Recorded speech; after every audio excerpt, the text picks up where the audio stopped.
Welcome, wonderful souls. I have such a treat for you today. I'm excited to share with you Alan's Clay presentation, fascinating presentation about 10 new planets that expand our consciousness. Julia Balas, my teacher and mentor, invited Alan to present his incredible findings to our quantum soul guidance practitioners community. And it was truly an amazing and eye opening session. I couldn't stay for the whole session, so imagine my surprise when Alan even took time to read my chart. It was such a wonderful moment, and I'll be sure to leave the timestamp in the comment if you would like to check it out. If you're curious to learn more about galactic astrology or quantum soul guidance, I wholeheartedly recommend Julia's courses. I will leave all the links in the description under this video, as well as a link to Alan's book. And if you need help to locate the new planets, the dwarf planets in your natal chart, let me know in the comments and I'll love to help you out with it. So now let's dive into Alan's presentation. Much love to you all. Welcome, everyone. So wonderful to see so many of you being able to join us for the live call that I'm hosting for the growing community of Galactic Astrology enthusiasts. Welcome, welcome, welcome. And welcome also, and much love to all those who will watch this in a replay. I know many people said that they're so excited about this presentation but can't make the live, so they're looking forward to the replay. So much love to you all too.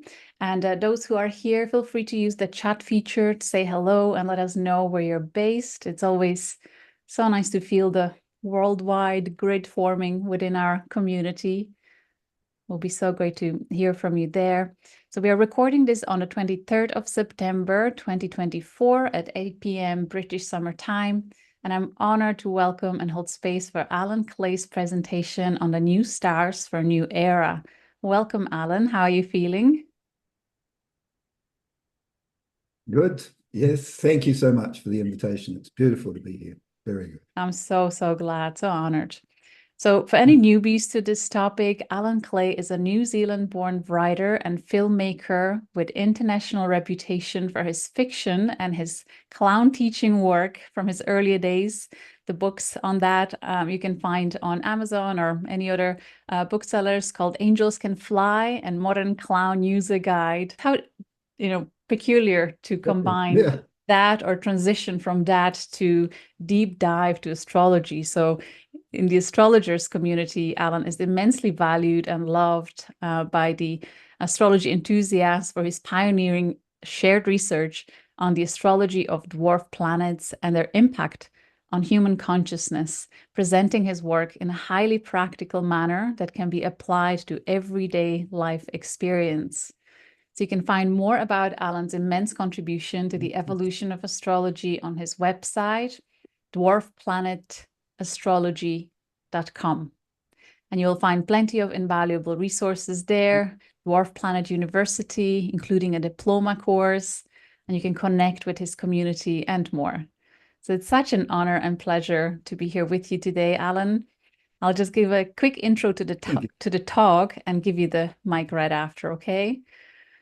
So today's talk is based on Alan's latest book, New Stars for a New Era, a consciousness workbook for our 10 new planets. It'll give an overview of the aspects of consciousness represented, thank you, by each of our 10 new planets. Well, we took a vote in our community earlier this month about which of the 10 planets we should go into more detail into, and Haumea was the winner. So we will zoom in on Haumea, but we will briefly touch on Ixion, Orcus, Salacia, Varuna, Haumea, Kokar, Makemake, Gong, Eris, and Sedna. All right, but as we dive deeper then on Haumea, as the higher octave of Neptune, our new goddess of rebirth and unity consciousness, who connects us to the magic of life and the oneness of our existence. We will look at exercises to practically apply the energy and at house interpretations with examples of famous people to bring them to life. So the talk has grown out of research at the Dwarf Planet University that Alan is connected to, where it is obvious that by simply making these new aspects conscious, students become empowered and their lives are transformed. And we see this also with Galactic Astrology as we apply or connect to the consciousness of the stars and super cosmic points as galactic center and beyond. So as we engage with these new consciousness energies to take them out of the unconscious area of action and enabling this, we can, use the talk, today's presentation by Alan, and work with his book to include conscious exercises for each planet so we can onboard their energy in our lives. And as we do, we will become empowered and our lives will be transformed. So how exciting. I can't wait to hear this, see this presentation, and then also engage with our community. Some amazing questions were sent in advance, and I'm sure some brilliant questions will be born during the call today. So welcome everyone, and Alan, take it away. Thank you so much. Well, I will. I'll jump straight in so that Yes. we can make the most of our time here today. So today, looking at new stars for a new era, and particularly the unity consciousness of Haumea. So many astrologers believe that new planets are discovered when we're ready to incorporate the new consciousness represented by that planet into our existing consciousness. We've noticed this with the discovery of Uranus, Neptune, and Pluto over the last 200 years. Now, with the discovery of 10 more planets, outer planets, we're entering a period of rapid consciousness development. So our personal consciousness develops within the collective consciousness around us, and we see this mapped out in the personal planets in our chart. These are the planets out to Saturn that are visible to the naked eye, and they address facets of our personality that are important in living day to day. When we're at inner planet consciousness, everything that's important is our feelings, our ideas and values, our agency, and the luck and material rewards that these bring us. You can't take it with you, right? And at this level, we tend not to be conscious of the action of the outer planets in our lives.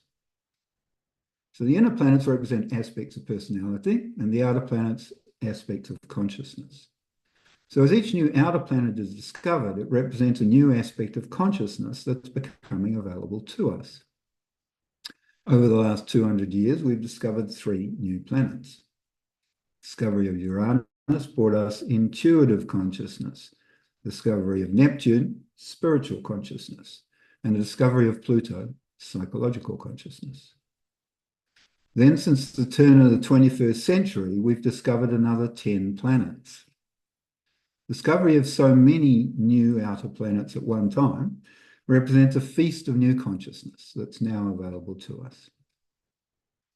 The enlightenment that until now was only available to select gurus and priests after years of devout work is now open to everyone.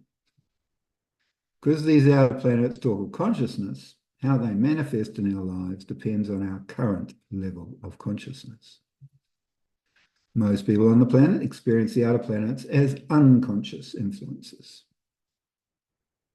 At this level, these esoteric new energies are only perceived when they barge into our lives in a confrontational way, because we haven't been sensitive and adaptable in the lead-up.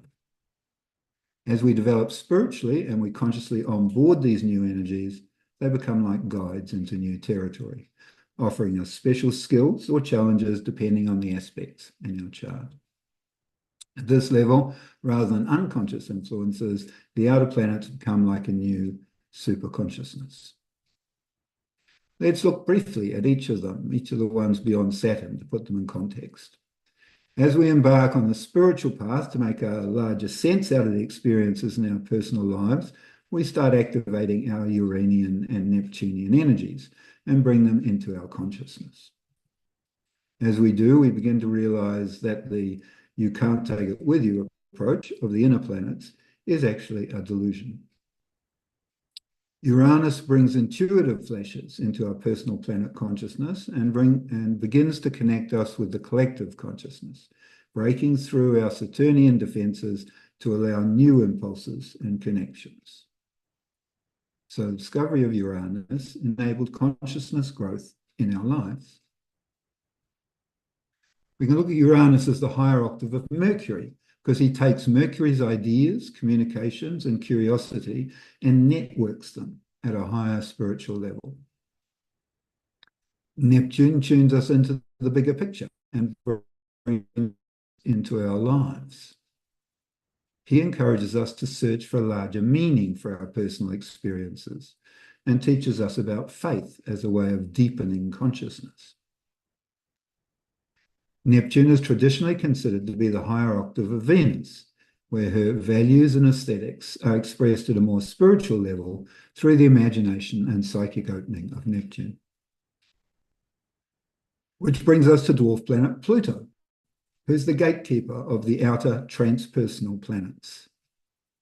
Here we must accept the limitations of our ego consciousness, let go of compulsions and unconscious constructs, and accept that change is the only constant. Pluto dissolves our ego so we can open to the new higher consciousness that is becoming available to us. Discovery of Pluto enabled the psychological understanding of our lives. This produced the shadow paradigm, where the darkness in our souls is seen to be buried in our unconscious. And the convenience of this is we don't have to address it on a day-to-day basis. But we need to ditch Pluto's shadow paradigm to consciously enable him and these other new energies in our lives. As with all the outer planets, Pluto manifests differently depending on our level of consciousness. So what we have been calling his shadow is simply how he manifests when we are at personal planet level of consciousness. As we get on the spiritual path, Pluto gives us the adaptability and resilience to mediate the transition that's occurring in our lives in each moment. And at the spiritually evolved level, we can transmute loneliness and separation into love and long-term relationships, affecting our regeneration in our lives. Pluto now has two new brothers who share his orbit as well as his angle to the ecliptic. They also share his gravitational resonance with Neptune, as all three make 2 orbits of the Sun to every 3 of Neptune's. Pluto's new brothers are, however, polar opposites. The first is the seeker consciousness of Ixion, who enables us to develop our authenticity following Pluto's action to dissolve our ego center. We are one with the universe, but still exist as an individual. And that dichotomy is bridged by being like authentically ourselves in our contact with the divine. Ixion encourages us to be a passionate but lawless follower of our heart, or loins, depending on our consciousness level. Ixion is always encouraging us to ask the question, are the rules we're playing by the right ones? He urges us to push the boundaries and ask for forgiveness afterwards rather than permission before. As we develop a spiritual approach, we enable our moral compass and learn to honor the bad girl or bad boy energy inside us and follow our heart. This level, Ixion encourages us to be authentically ourselves while being sensitive to the unspoken agreements in our relationships, so we know how far we can go. The second brother, Orcus, opens us to karmic consciousness. He teaches us to align with the spiritual creed and understand the karmic process of life. A creed expresses the shared beliefs of a religious community by summarizing the core tenets. These tenets are simple and globally applicable, providing guide rails to help us navigate life. Orcus is Pluto's straight-talking brother. He's the master of integrity at the highest level. But at the personal planet level, he can also encourage us to engage in double talk and deception. As we develop spiritually, however, Orcus gives us a self-sufficiency that will nourish us through the long and difficult work that we sometimes find necessary for personal evolution. This level, as we deal with the shadow side of our lives, we become accountable for our deeds and our actions. And at the highest level, we gain the shamanic ability to transmute shadow into light. Everything contains shadow, and therefore presents us with an opportunity to transmute shadow, producing a new, more spiritual whole. Next, we develop higher love consciousness and learn to evaluate our options with Salacia, who gives us the power to foresee opportunities and find the appropriate time to embrace them. She also gives us a self-protective quality that helps us weather both the real and the psychic storms in our lives. And she enables us to take a leap of faith, especially when we know we're going to be profoundly transformed by the experience. At the personal planet level, however, Salacia's liminal nature enables us to pick up on the sexual energy around us. We may have an erotic fascination or interest and engage in socially unacceptable, even illicit sexual activity. If this vital energy is blocked, we might feel out of control or incapable of changing our situation. However, as we develop spiritually, she enables us to remove the barriers to happiness in our lives. And we learn to approach life with an easy sense of humor that helps us get through the difficult times. And at the highest level, Salacia is about bringing true love into our lives and empowering us spiritually. Then we embrace mastery consciousness with Varuna. We learn to devote ourselves to something so deeply that over time we develop a sovereignty that is built on vast experience. We can look at Varuna as the higher octave of Saturn. Where Saturn rules by control and through laws and restriction, Varuna has a natural sovereignty, but we have to claim this through action. Sovereignty is a dance between our intention and the collective psyche. We have to claim it, and at the same time, others have to agree to give it to us. Over time, through this dance, we gain support and notability for our work. Once we're on the spiritual path, Varuna teaches us to stand in the center of our lives and own the results of our dance with karma and dharma. And at the spiritually evolved level, we can develop an inner conscious authority as we learn to practice compassion in action. This level, we're focused on the higher good, and we likely have a mastery over the flow of consciousness in our lives. Indeed, we may experience ongoing revelations and may become a sort of sage in some area.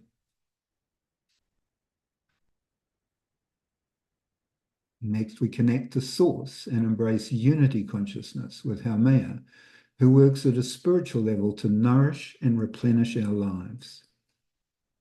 She connects us to the psychic unity that exists across space and time, and with the oneness of our existence.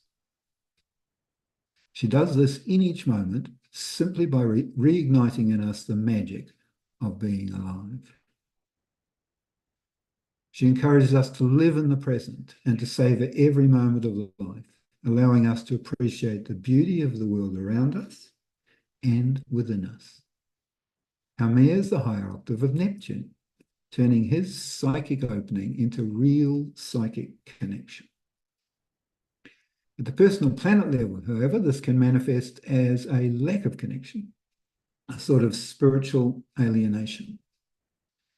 However, as we develop spiritually, she gives us a direct link with the soul level, and as we deepen our connection to Source, we learn to facilitate a constant renewal in our own lives and in the lives of others. This level, we understand that the bountiful universe manifests through us, And we learn to enable this by leaving our ego at the door and trusting in the divine process.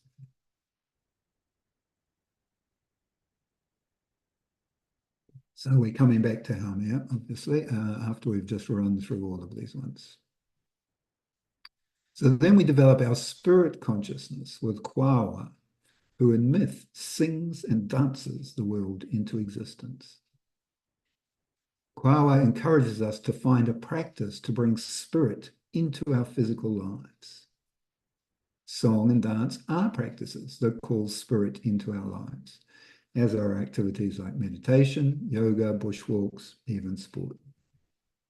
Anything can be a practice to enrich our lives with spirit. That's what we're realizing as we're onboarding Kwawa.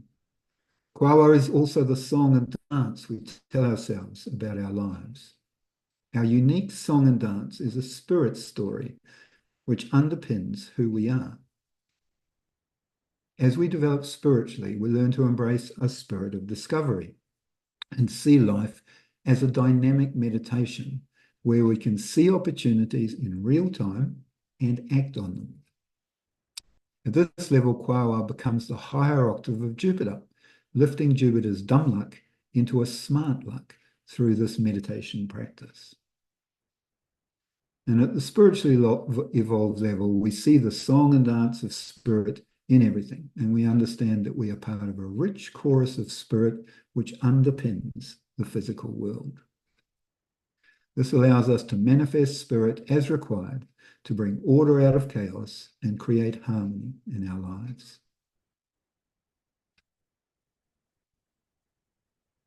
Next, we develop systems consciousness and learn to innovate with Maki, who drives spirit into our lives, opening us to the new richness of this sacred consciousness. He's a spiritual trickster, allowing us to play with the area of our lives signified by his position in our chart. He encourages us to see ourselves as an organic whole, as well as a member of a team. Through participation and understanding the teamwork process, we learn how to be sensitive enough to tune into our fellow team members. This interaction gives us a worldview built from our experience and a view of our place in that world.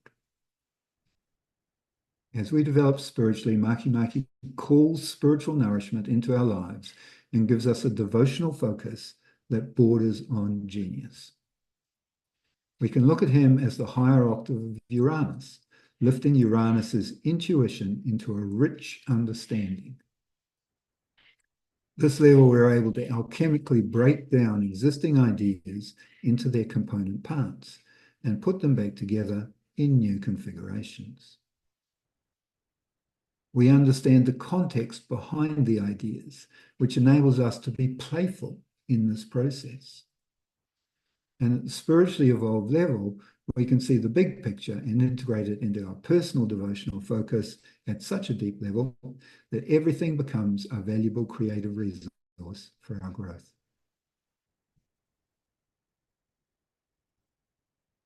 Then we learn empathic consciousness with Gong, who encourages us to participate in the marketplace of life. He enables us to feel inside other people and walk a mile in their shoes so we may see the world through their eyes.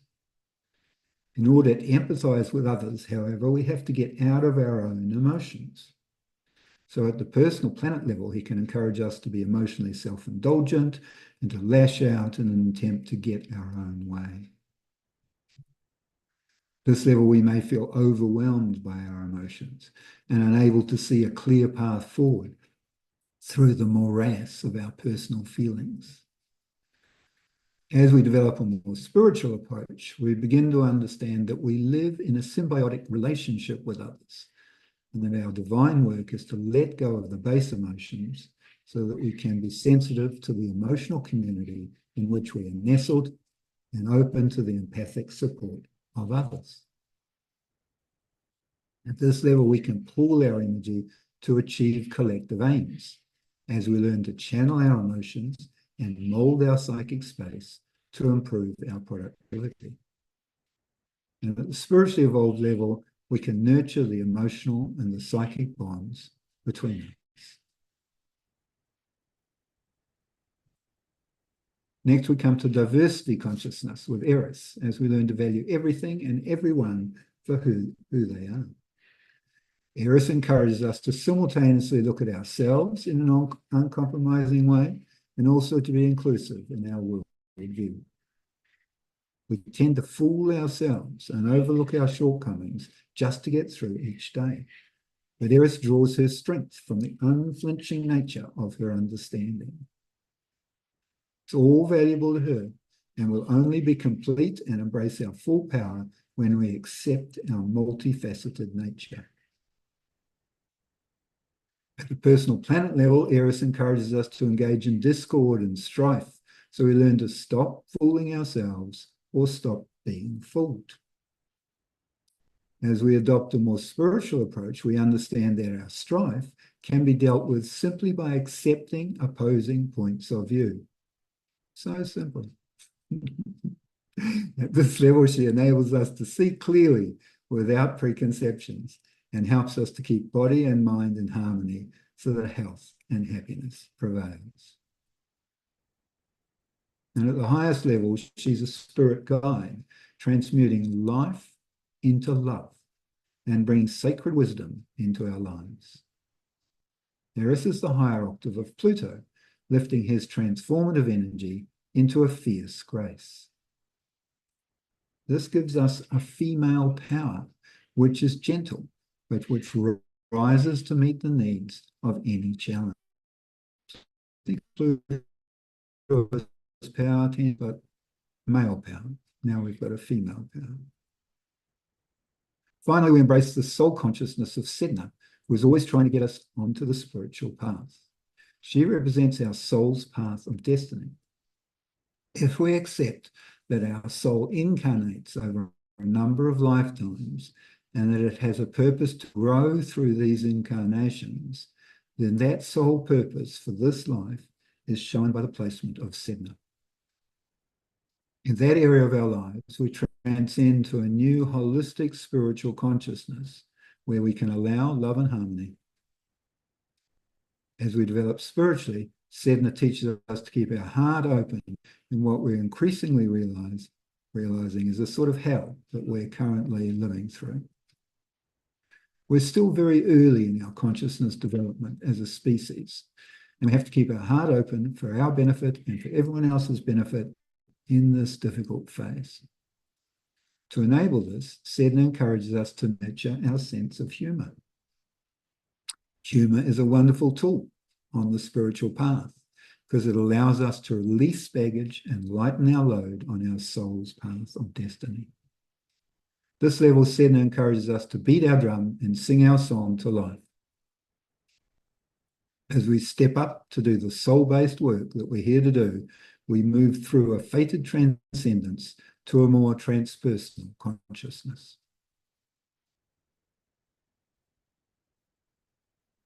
At the spiritually evolved level, we can embrace our spiritual destiny and joyfully do what our soul wants to do. This level, she brings us transcendent peace and the ability to nurture abundance. When we're in tune with our soul needs, our material needs manifest in our lives in each moment. May not be what we want, but it is what we need. And as we have the courage to embrace and nurture that, we open to the source of abundance in our lives. All right, so that's a quick run through of the 10. That's actually the second chapter in my book, New Stars for a New Era. Now we're going to jump to the Haumea chapter, have a look at her meaning astrologically, and then through the houses, because the houses are where we see, we'll talk about this as it comes. I can take questions very quickly if there's anything on this that's coming up for anyone that's, I'm not going to, we'll have time at the end for lots of questions, but sometimes when things come up is the best time to deal with them. Thank you. But And so far in the comments, people are sharing their placements, Good. their appreciation and so on. So I think we can Good. leave the questions till the end and you can keep going. If that's all right with everyone, unless something pops up, feel free to. That's good. Beautiful. Perfect. Yes, your placements is good. Good to know. And if you don't know, go online and try and find your house position, because that'll be interesting when we go through the house interpretations. Because the house is where we do see it most clearly in our lives. All right, so let's jump into looking at Haumea. So Haumea is the planet of rebirth, who works at a spiritual level to nourish and replenish our lives. She connects us to the psychic unity that exists across space-time and with the oneness of our existence. And she does this in each moment simply through the magic of being alive. It's magic. She encourages us to live in the present and to savor every moment of our life, allowing us to appreciate the beauty of the world around us and within us. Representing a psychic shift from the worldview that separates us from nature to the embodied recognition and power of being one with nature, Haumea gives us the power to create and regenerate our lives when we align with the natural world and its rhythms. When we connect with our psychic center, we're able to protect those we love, and we can embody the divinity in each moment. Her love is all-encompassing and unconditional, but to enable this, we have to leave our ego at the door. We can think of her as the higher octave of Neptune, where Neptune's psychic opening has the potential to blossom into real psychic connection with Haumea, a connection to the soul level. We often understand soul on the individual level, yet when we have evolved and embraced Haumea in our lives, the soul level includes not only all of humanity, but all beings. We are all one. Life is a process for Haumea, a process of rejuvenation. She is always catalyzing rebirth in our lives.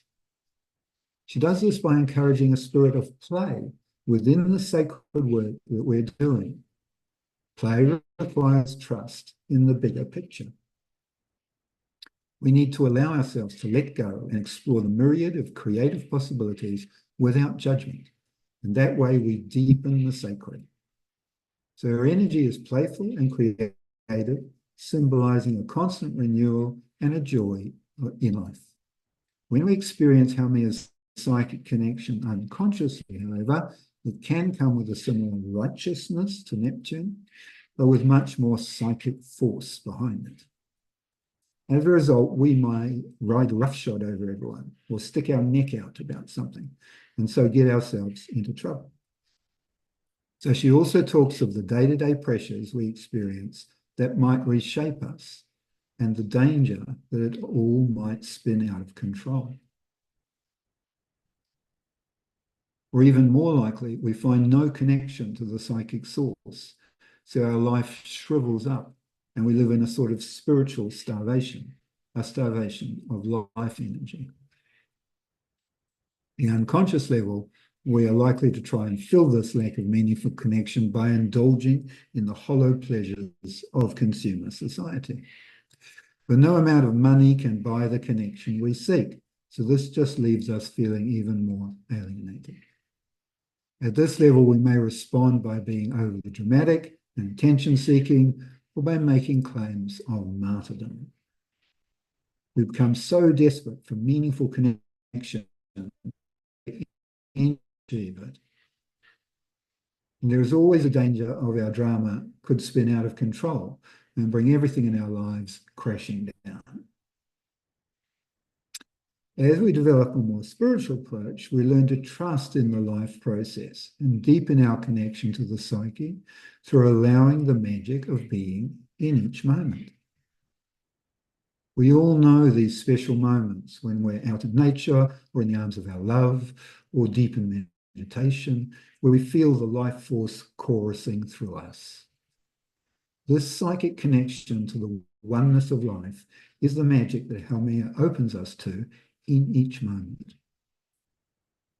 With Haumea, there are times when we might pick up too much psychic energy and need to withdraw, absorb, and refresh through rest, meditation, or sleep. With awareness and application, we can learn to offload the non-nutritive more readily and connect with a never-failing source of psychic sustenance. Haumea talks about being part of a family born of a collision with reality, and she teaches us the value of nurturing the disparate aspects of our psychic identity. She throws us into experiences where we collide with consensus reality, but in that collision, we find a like-hearted community.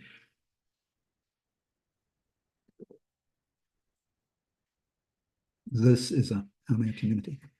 In these situations, we experience our shared interests, which creates a sense of family that transcends biology.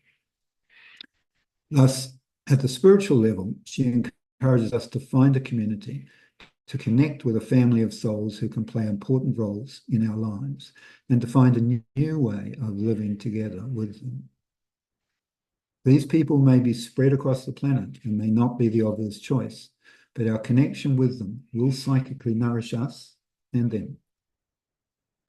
In today's world, where many of us are seeking a sense of belonging, of connection to land or place, Haumea also talks about migration to a new home. We have increased levels of migration from political persecution and accelerating global climate change. And Haumea is here to remind us of what joins us together. Her spirituality is inherent in the embodied experience. It transcends the dualistic mind of black or white, right or wrong, belief or non-belief. We simply know in our bones that we are interconnected. And as we deepen this contact with Source, we learn to facilitate a constant renewal in our lives and in others' lives through this connection. We learn to ride the psychic waves and the lava flows that arise in each moment, and to be accepting and creative with those opportunities. At this level, we understand that the bountiful universe manifests through us when we are open to it. And to enable this, we know we have to leave our ego behind and trust in the divine process. Keynote. Haumea is always bringing renewal into our lives. But we have to welcome this and gracefully surrender the old, so there is space for the new to grow. However, our sense of security often derives from the possessions and routines that we have built up over many years. And as a result, we can become very attached to the old. When we are rooted in the past for our security, we protect ourselves from any regeneration because we feel it will challenge the foundations of our world. But regeneration is essential for a healthy life. No living thing can maintain a stasis without growth. So we have to be open to the growth. We have to welcome it and nurture it. When we hang on blindly to the old, the only way the new can be birthed is through crisis and disaster. By desperately hanging on to the past, we actually are calling crisis and disaster into our lives to help us let go and allow the necessary rebirth. When we cling, we are choosing to ignore the signals that change is required. At any time, some part of our reality is obsolete or creaking in some way, and new psychic opportunities are germinating. The challenge is to open ourselves to this germination and deal with the creaking piece of reality at the same time. If we trust that this is a natural process, a natural growth process, we can gracefully surrender the old and simultaneously embrace the new.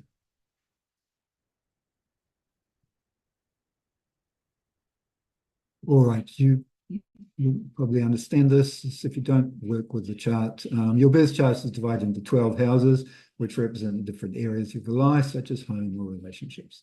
The houses focus the ethereal outer planet energies so we can more clearly see them in our lives. Bear in mind that these new conscious energies manifest in our lives differently depending on our current level of consciousness. And you'll find that Haumea has been interpreted in each house differently from those for those at the personal planet level of consciousness, which we'll call the unconscious level, or for those on the spiritual path and those at the spiritually evolved level. We're all working at all levels, and we're likely to see ourselves reflected in the interpretations at each level to varying degrees. The aim is to encounter the higher manifestations of each planet in our lives, which we do by developing our spiritual perspective. Right, so Haumea in the first house. So Haumea's psychic connection in the first house is to the center of ourselves. Planets in this house influence our personality, and with Haumea here, the magic of being infuses our body and our views on life with a rich creative energy. The personal planet level of consciousness, however, this can manifest as an extremely egocentric approach. And because this house is about how others perceive us, we may come across as being intense and very self-involved. As we adopt a more spiritual approach, however, we can develop a willful self-awareness which mitigates this, together with a rock-solid integrity that others can feel.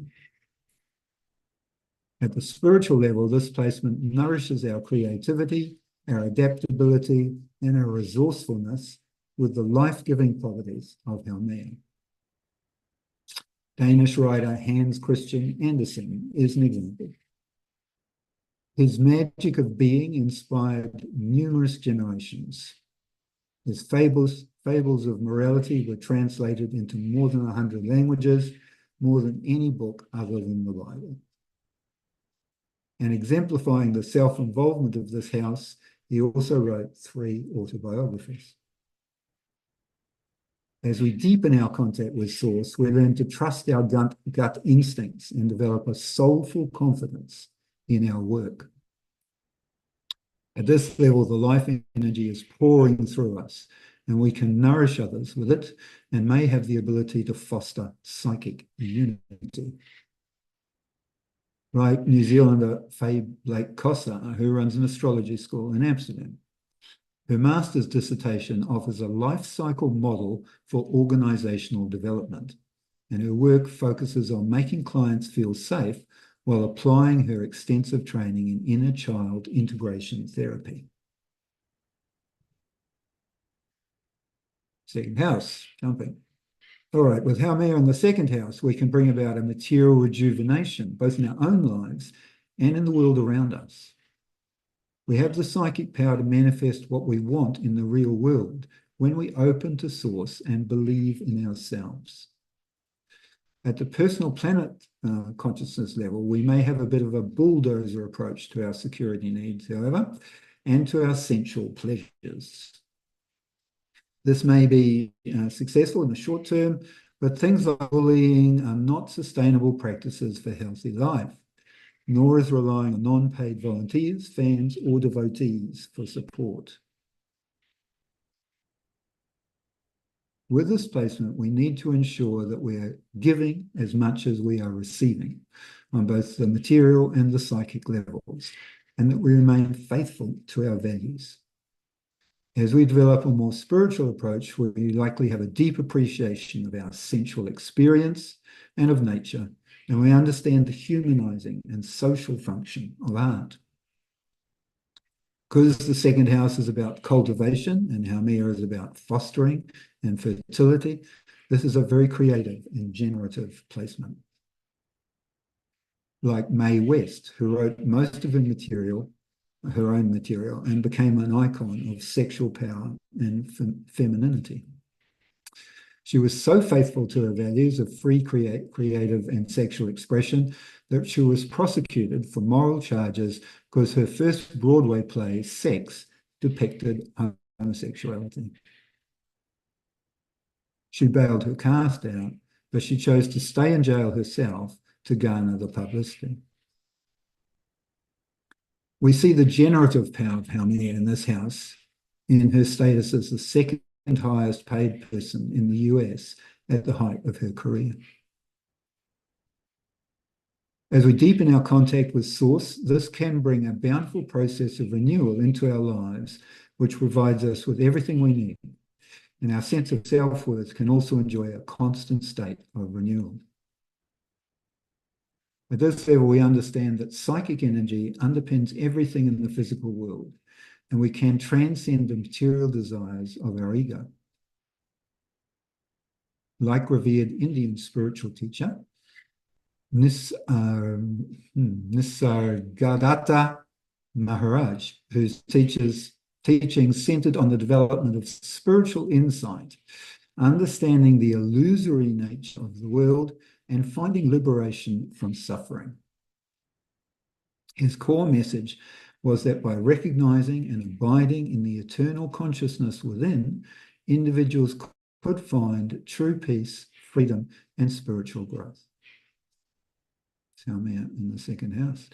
He taught that identifying with the body and its desires was a hindrance to spiritual growth.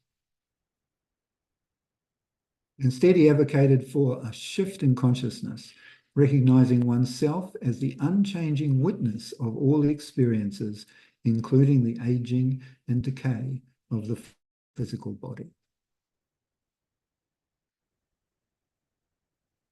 Jumping to the third house. The renewal in the third house is in our ideas, our communications, and our immediate environment. Haumea is always searching for spiritual answers, and in this house, her curiosity infuses all our communications. If we can see the forest for the trees. At personal planet level, because this house talks about the lower mind, we may get lost in the trees, lost in the detail, and feel insecure in these contexts. We may make up for this by demanding attention or by making claims of martyrdom and sacrifice to secure attention. As we develop a more spiritual approach, there's likely a renewal process occurring in our thinking patterns, which keeps them fresh and relevant and gives us the insight to see the divinity of human beings and the oneness of our existence. Like Eric Young, who wrote Fear of Flying, which is controversial for its depiction of female sexuality, female liberation, and women's search for personal and emotional fulfillment outside of traditional roles and expectations. Her work catalyzed the development of second-wave feminism, fighting for reproductive rights and gender equality in the workplace and against domestic violence and sexual harassment. She was married 4 times, embodying Haumea's ability to be reborn. And as we deepen our contact with Source, an unshakable personal inner knowing emerges. Haumea's ability to reconstruct, redefine, and transform, especially regarding consciousness, is strengthened with this placement. Like American musician Van Morrison, who Rolling Stone magazine commented had the striking imagination of a consciousness that is visionary in the strongest sense of the word. He described himself as a Christian mystic and has investigated various religions which serve as an inspiration for his music. Jumping to the fourth house. Fourth house is the base of our consciousness, the sacred ground in which our consciousness is rooted. And with Haumea here, we have a psychic connection to the oneness of humanity embedded with that consciousness. At the personal planet level, however, this house shows the karmic baggage we brought with us into this life. And Haumea's placement here might make us a little too self-centered and a little too invested in getting our own way, so we adopt a forceful approach. This house talks about instinctive behavior, and Haumea is about opening doors within us. So our level of consciousness is crucial in seeing and evaluating those doors. Indian-born author Salman Rushdie has this placement. His work primarily deals with connections, disruptions, and migrations between Eastern and Western civilizations. His book, The Satanic Verses, generated debate in the Muslim world and provoked a backlash. The supreme leader of Iran issued a religious decree calling for his death. As a result, for many years, he was forced to go into hiding and adopt a reclusive lifestyle confined in the sacred space of his fourth house for his own safety. More recently, he's come out and been attacked. He's now back, I think, in his fourth house. As we develop a more spiritual approach, we can bring the spiritual wealth and rejuvenation of Haumea into our home and our inner emotional security. For those who believe in reincarnation, fourth house gives us clues to our karmic lesson for this lifetime. And with Haumea here, the lesson is to reconnect with the psychic unity of humanity across time and space, to feel the oneness of existence. Margaret Atwood has this placement. Her written works encompass themes such as gender and identity, religion and myth, the power of language, and climate change.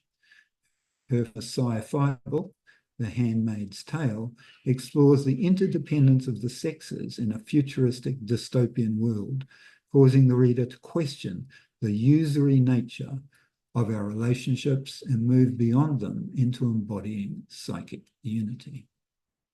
As we deepen our contact with Source, we create a sacred space where we can base our consciousness.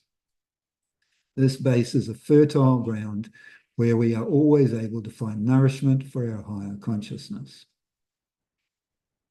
And our higher consciousness can always find the companionship of like-hearted souls.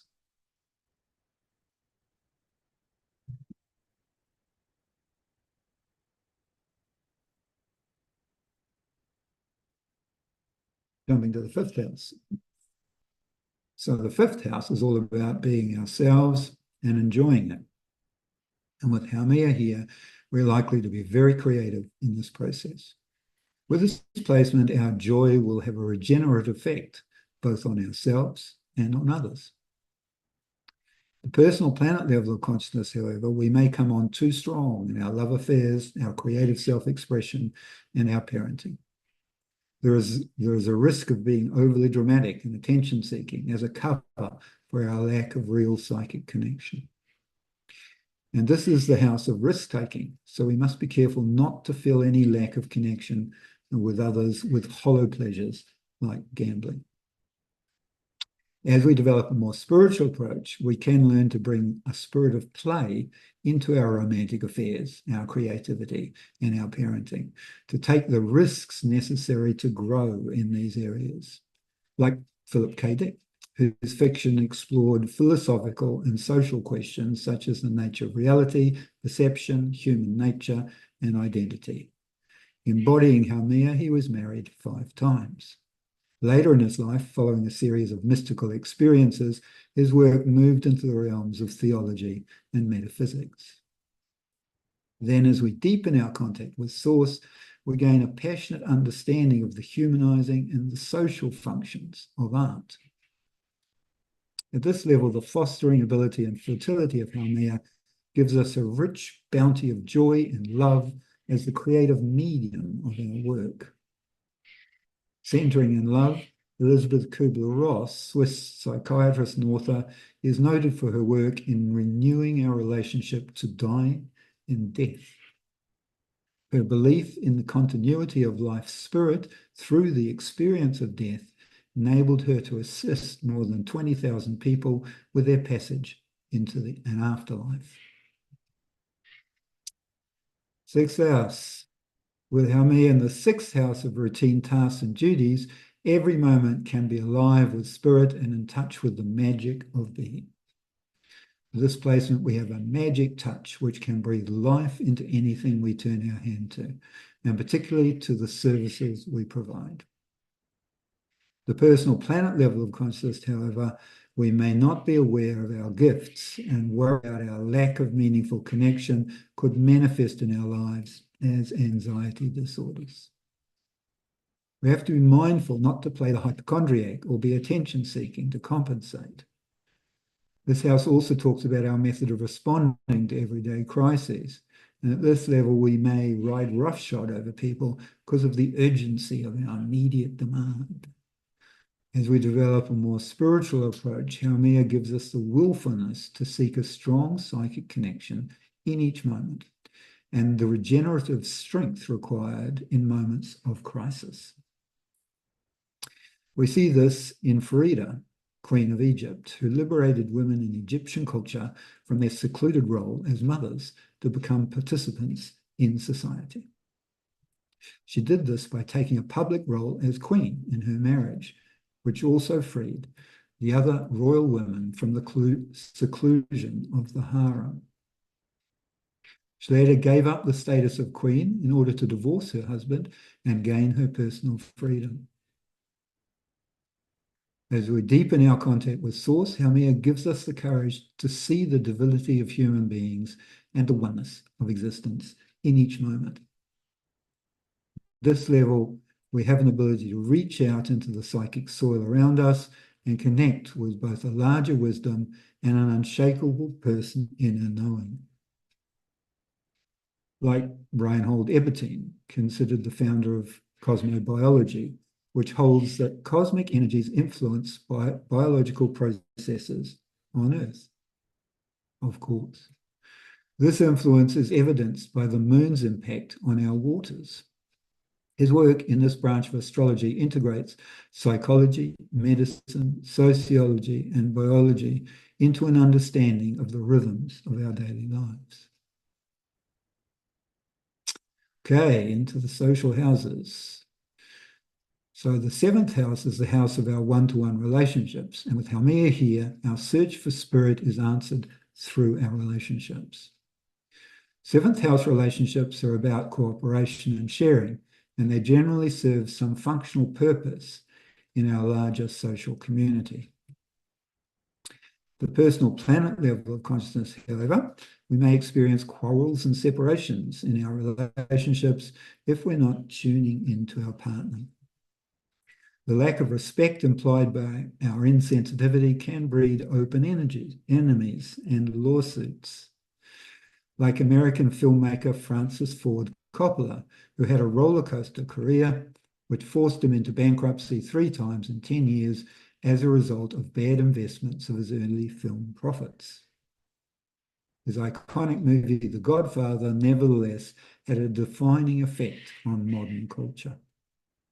He was initially reluctant to direct it until he focused on the deeper themes of family and capitalism in America.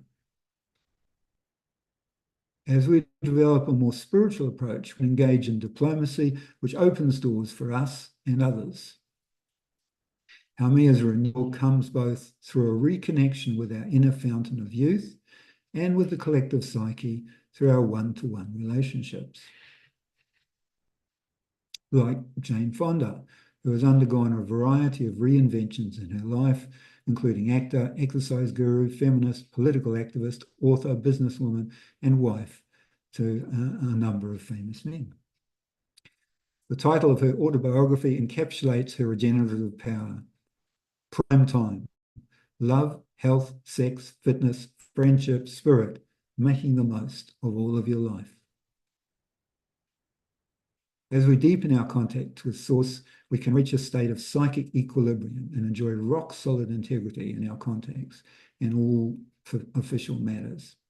This level, we're able to connect with souls who can play important roles in our lives, psychically nourishing us and them as we find a new way of living together. 8th house. 8th house rules the processes and things by which we transform and become more powerful, including through sexual interaction. So this placement gives us a fountain of renewal to assist that empowerment. The personal planet level of consciousness, transformation usually requires some type of death, loss, or injury first. This is the house of karma, where we make personal sacrifices for the collective.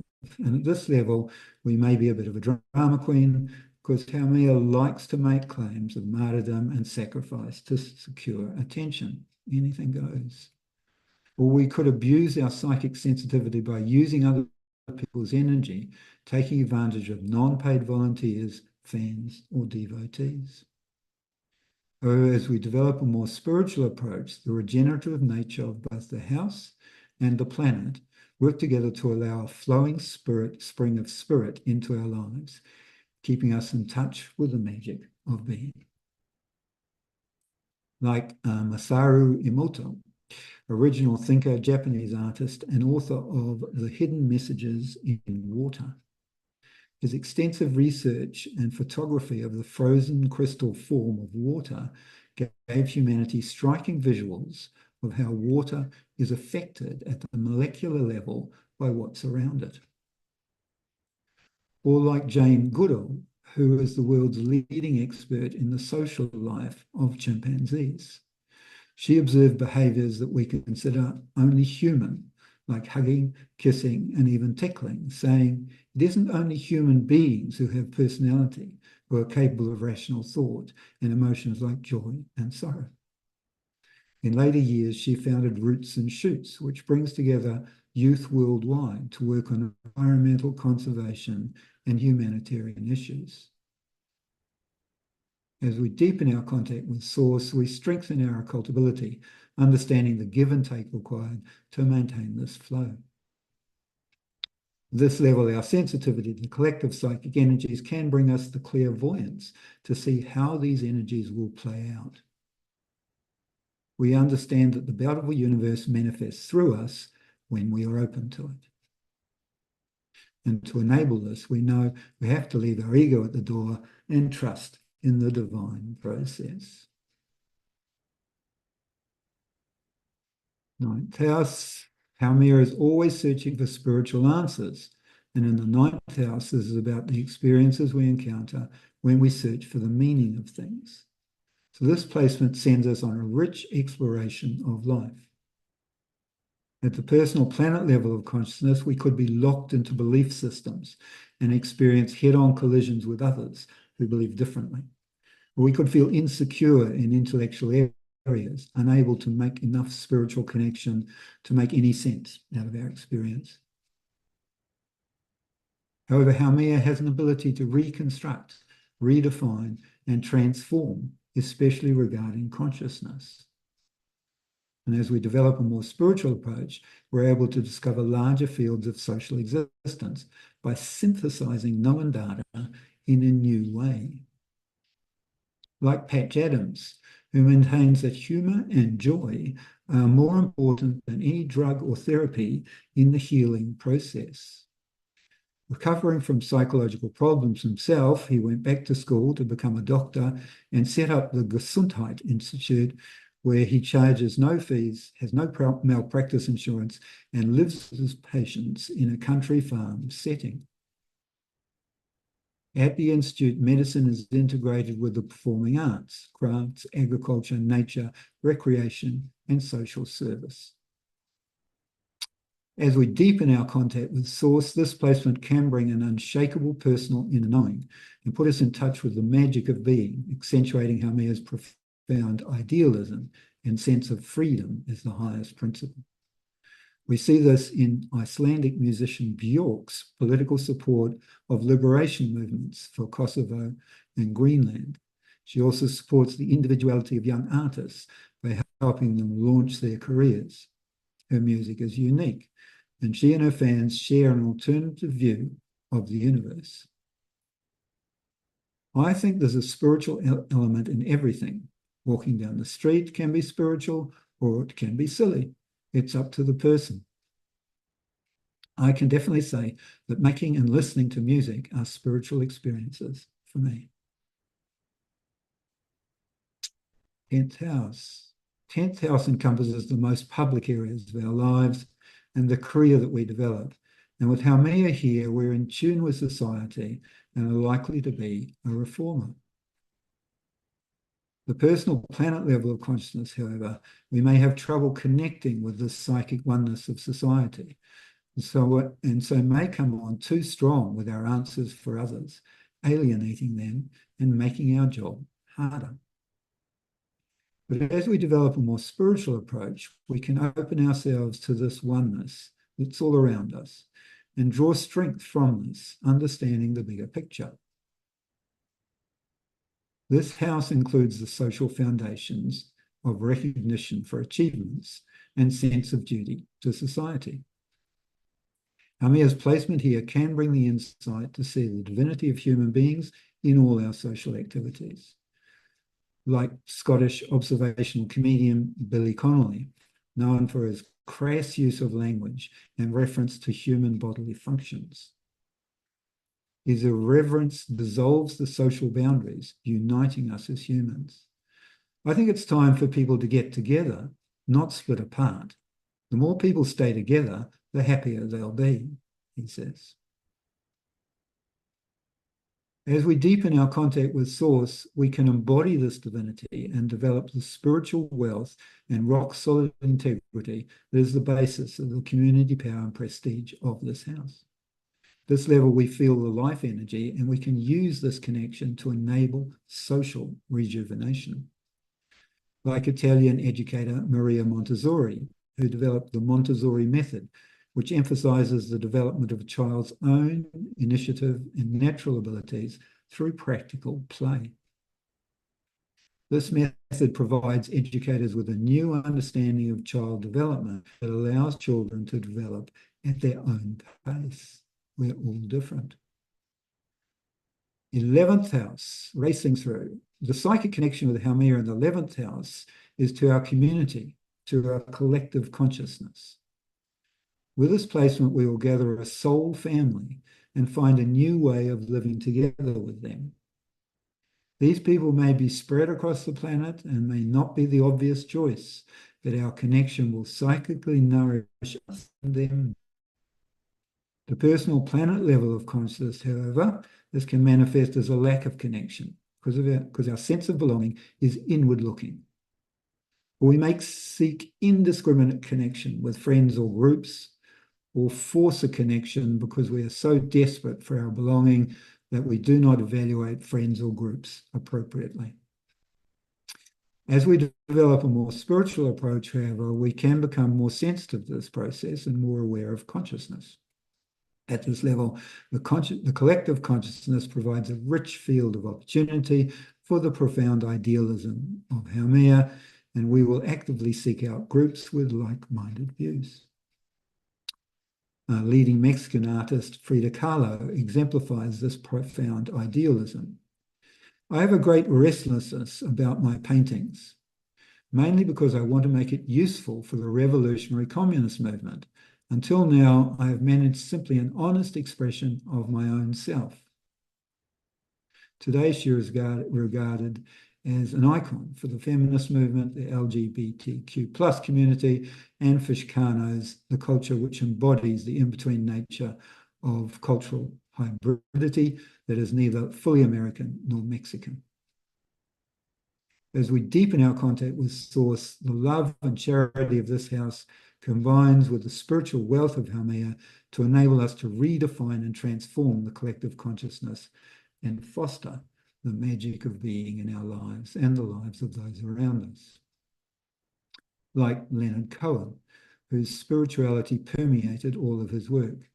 He evolved from a struggling writer to a successful singer and songwriter, and then became a Zen monk. Through his music, we shared in his personal spiritual journey, from an alienated space as a younger person to a strong connection with the magic of being alive. His music is known for being bittersweet, yet gracefully expressing the dark night of the soul.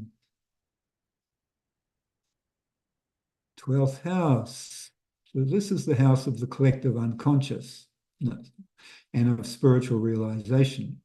And Haumea's placement here gives the potential for deep spiritual connection.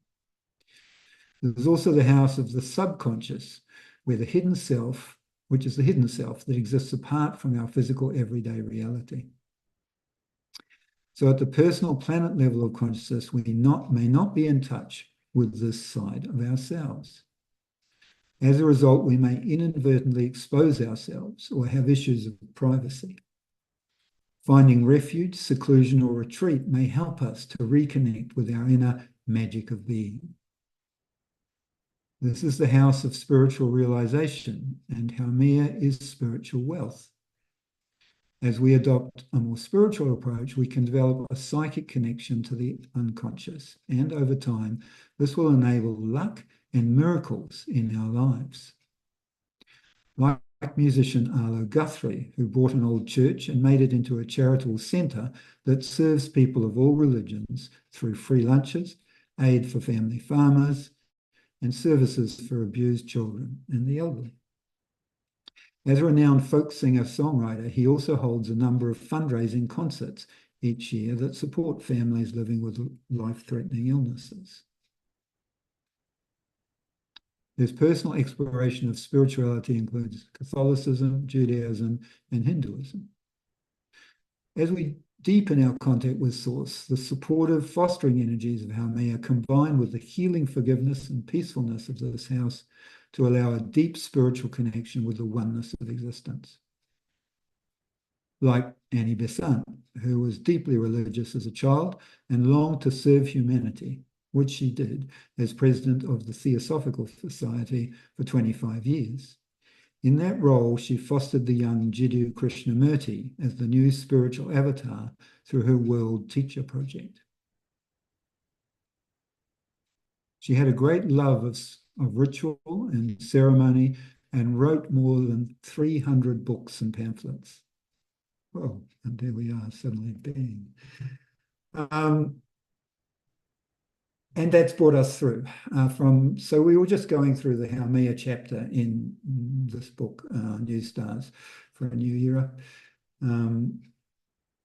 It gives us an example of how the book, and I'm obviously here to sell the book. I think some of you have already bought the book. I've got some questions already which suggest you have. And so that's lovely. Thank you so much. And many people have, and we're getting really good responses to it. Beautiful. Okay. Yeah. So I think perhaps I'll leave that up while before we go onto the charts and while we talk. Yes. Is there any questions or? Brilliant. Thank you so much, Alan. Yes, some really, really good observations in the comment section and great questions. First of all, I want to highlight that today we have Haumea conjunct Venus in transit. So Ulrika Sullivan highlighted that. What a perfect divine timing. I mean, you cannot make it up. You know, we planned this day completely unrelated to what's going on in the sky. And look, here we are diving deeper into Haumea, and she's conjunct Venus. I just love these synchronicities, and it happens all the time in the astrologer's life, right? Isn't that beautiful? Absolutely beautiful. Totally. Yes. Divine timing. Of course. That's right. Yeah. Beautiful. Okay, so first question that came up several times is about the orbs. What is the orb of influence that you consider? Good. Yes. Let's I'll move on to a chart. No, let's not do that yet. That'll take us into a different discussion. Yes, so I go for us, you know, for people who are sensitive and sort of working spiritually already, I actually use a 6-degree orb for the main aspects. But generally, I would use a 2 to 3 degree orb. So if someone's not working spiritually already, I would use a narrow orb. And I use sort of, you know, 2-degree orb for like the inconjunct and the biquintiles and very good. That's very helpful. So it's a matter of personal preference, and some people, I know one person here considered as wide as 10-degree orb for her, and she felt a significance there.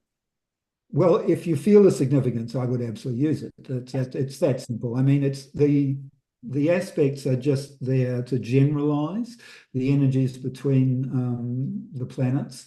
All the planets are relating to all the other planets in our chart all the time. But the particular angles, particular aspects, obviously over time people see, oh, it's stronger with that, you know, and it's that sort of influence and so on. So, and would the same answer apply for transiting delineation of transits, you know?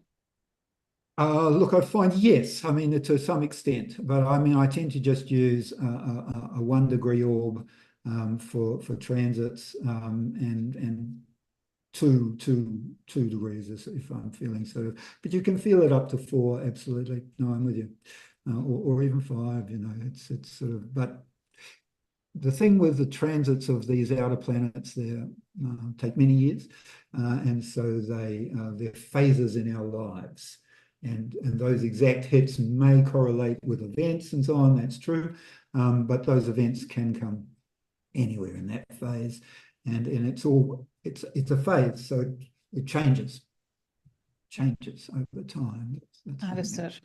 Really good. Thank you. Another good question about significance of returns.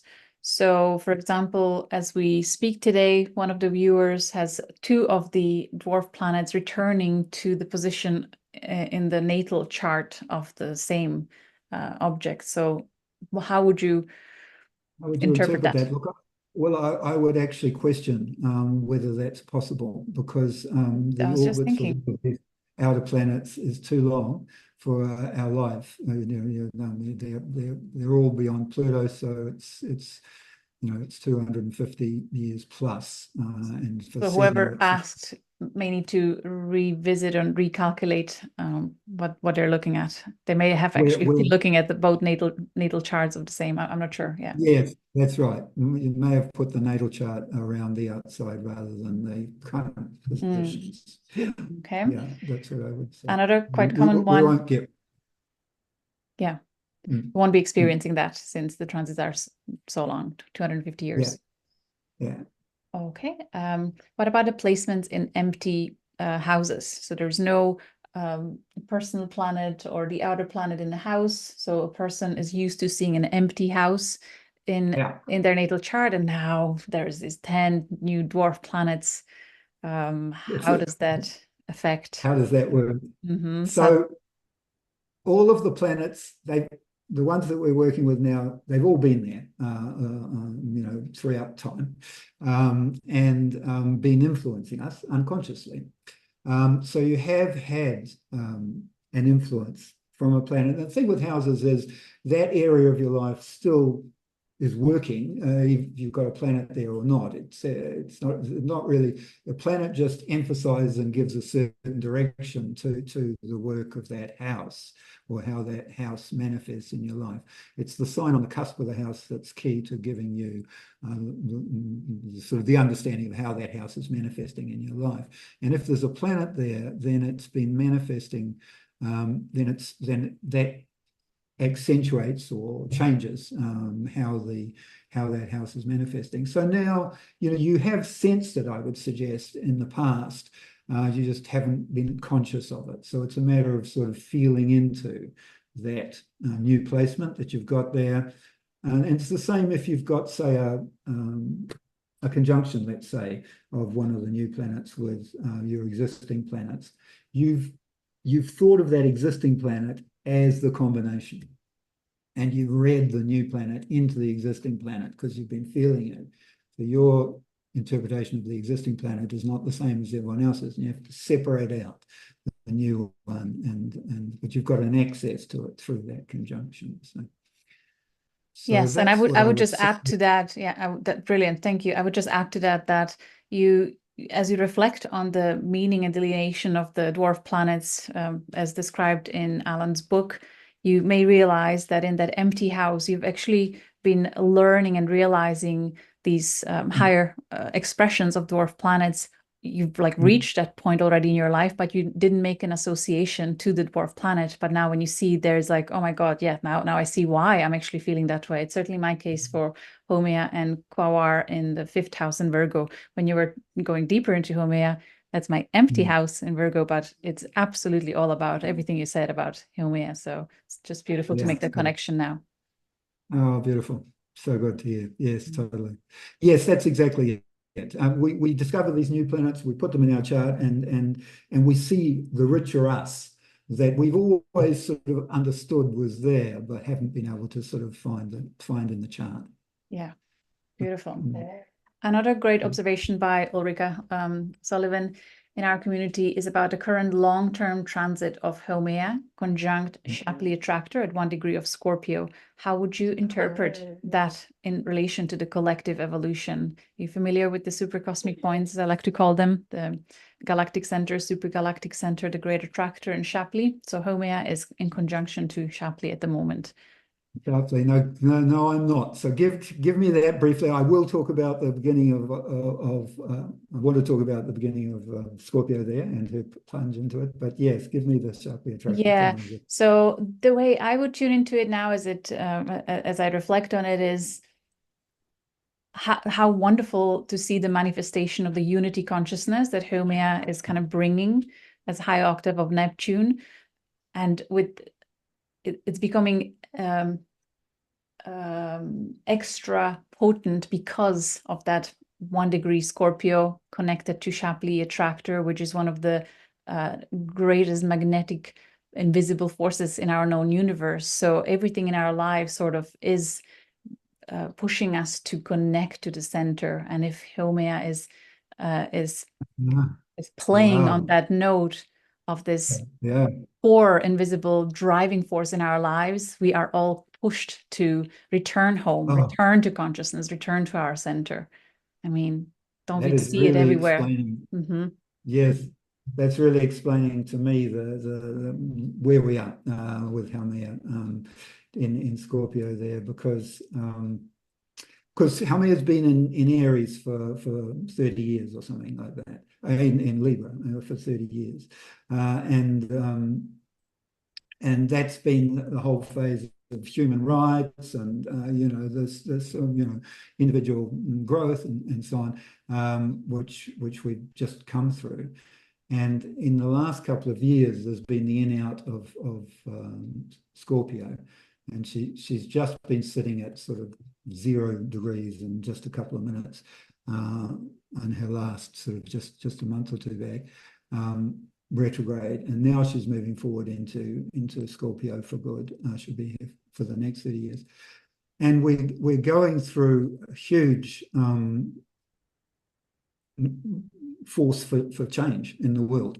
I think at the moment there's a huge pressure for change, and we see the letting go of the old that's necessary. Some people aren't, and there are some devastating wars happening at the moment in the world, and those wars are all about righteousness, and that's all the sort of Haumea Neptune sort of connection there.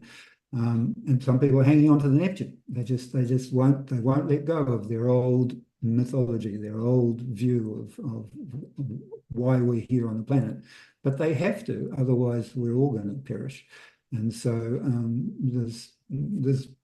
we're in a period where with Haumea in Scorpio, she's an earth goddess and a fire goddess, Hawaiian Islands myth, and so the islands come up volcanically out of the, and so she's earth and fire, and she's in Scorpio. She's a firebrand. She's going to be actually encouraging us to find that connection, meaning each of us, or attack everyone else who doesn't have the same as ours, because we feel so threatened by them. We just can't. Beautiful manifestation of this combination of Haumea and Shapley that I've seen very physically and tangibly just in the last couple of days, as I connected with a community here in Ireland that is talking about revealing the truth behind the system, who governs the world, all the secret kind of stuff, and how the system actually works. But now they're approaching it no longer from a upset and let's fight the system approach, not at all, actually coming in peace, acceptance, and let's find a way to live as a side by side for people who want to choose sovereignty and freedom and being responsible for their own affairs, and allowing the system to still hold people who are not quite there yet. So it's the unity consciousness and the truth of our existence, and not letting the differences separate us anymore, but Haumea is coming in there to help us come into unity and peace and solutions and co-creation. Yes, that's right. We are all one. It doesn't matter that we believe different things. Quite amazing to see that there. Yeah, and the sovereignty that you were speaking with in there is Varuna. put that in there. Varuna is all about this sovereign new understanding of sovereignty, higher octave of Very sovereignty. good. Would anyone be able to comment on where Varuna is at the moment? What's her transit? We would love that. Or if you know, Alan. I don't hold that information, so I We can't. can ask someone to type it in the comment and we'll get back to it. Sure. Yeah. Okay, and one more future transit that's coming that Ulrika is curious about is in July 2025, Uranus will be conjunct Sedna and Pleiades as Uranus ingress into Gemini. So there'll be this, it's like Sedna and Pleiades will accompany Uranus ingress into Gemini. What that might mean. What's your perspective? Exactly. No, I'm looking forward to it, totally. It's going to be a consciousness explosion, is my hope. It's a consciousness explosion. So we've just had Sedna go into Gemini. Yeah, huge change. You know, AI, bang, it's real. And Sedna's discovery event, neural networks were discovered in the same year. And so, yeah, and so, so Sedna's just gone into Gemini. We are going to, what is AI going to do? It's going to take all of our work. Last time Sedna was at this closest point to the Earth and the Sun that she's at the moment, was 11,406 years ago. That's the big size of the orbit. And we had the Neolithic Revolution where we stopped hunting animals and started growing vegetables. Suddenly we had more time on our hands, and all of our civilization has come from that point. We're at another point where we're going to have a lot of time on our hands. And how are we going to use that time, and how conscious are we of what we can do with it, and so on. And so that's the Sedna and Gemini. It's a 50-year, 40-year transit. She's moving as fast as she ever does. Sometimes she's thousands of years in each sign. But Uranus coming up is really going to catalyze that, I think, in some way. And it'll be an AI sort of catalyzed thing.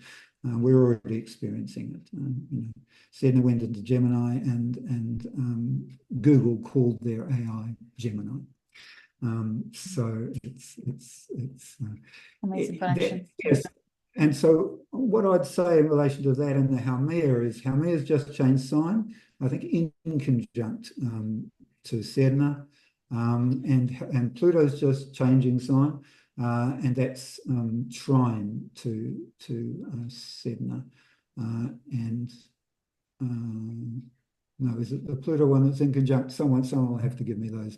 But anyway, those three planets are doing a dance where Pluto's pushing us into a new collective consciousness there in Aquarius, and Sedna's pushing us into a new personal consciousness in Gemini.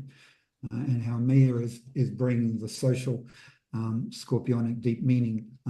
How's it all working together? That this is this change that we're in. So it's a huge evolutionary change that we're in. Absolutely. And we can certainly see it on social media circles, the amount of people that are yearning to find the truth of their soul expression, people searching for their soul purpose and soul alignments, and all these modalities are popping up to allow people to go within and start embodying their true soul expression. So, I mean, just a beautiful validation there from the aspects and transits. Absolutely.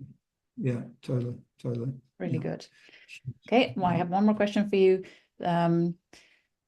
How do you delineate the interplay between transiting dwarf planets, conjuncting natal dwarf planets, where you have a combination of different dwarf planets coming together to create something?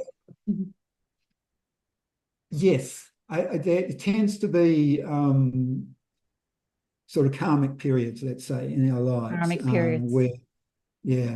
Where that particular, whatever transiting planet we're talking about, we need to look at the, the natal placement to see how that energy is manifest in the life.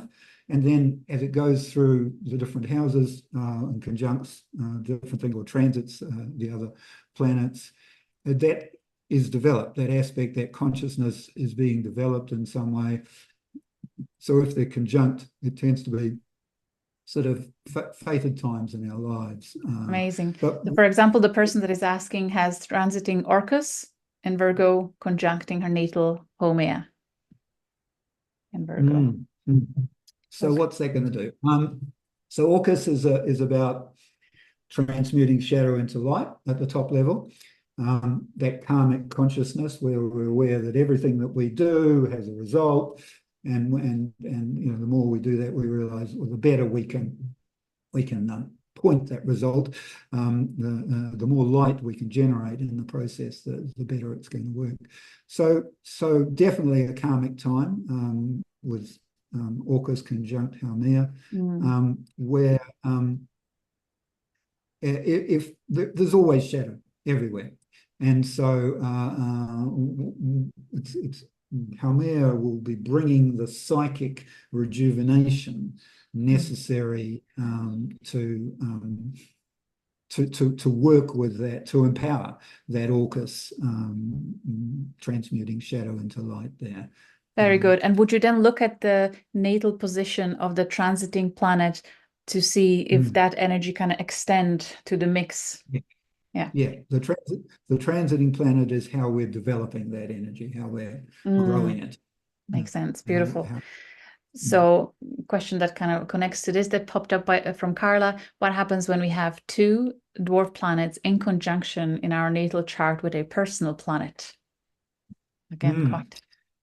So this is beautiful. What happens? So they're ethereal planets. These new ones.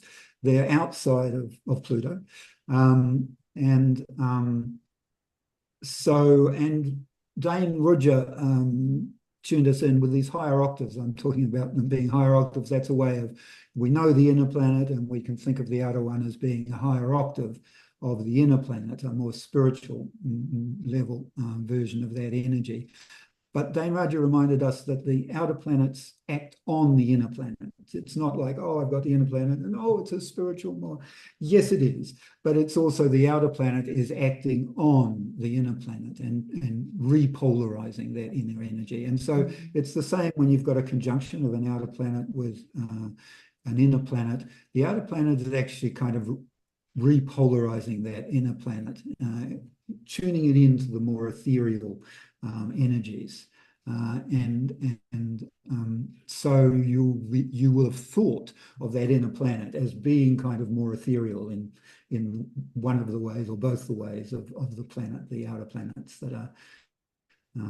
That's brilliant. That makes sense. I love that perspective. Thank you. Good. Okay. Right. So shall we look at some of the chart examples that you have? It's beautiful. So I think this is you to start with, huh? Yes. And you've talked about how you related to the fifth house placement.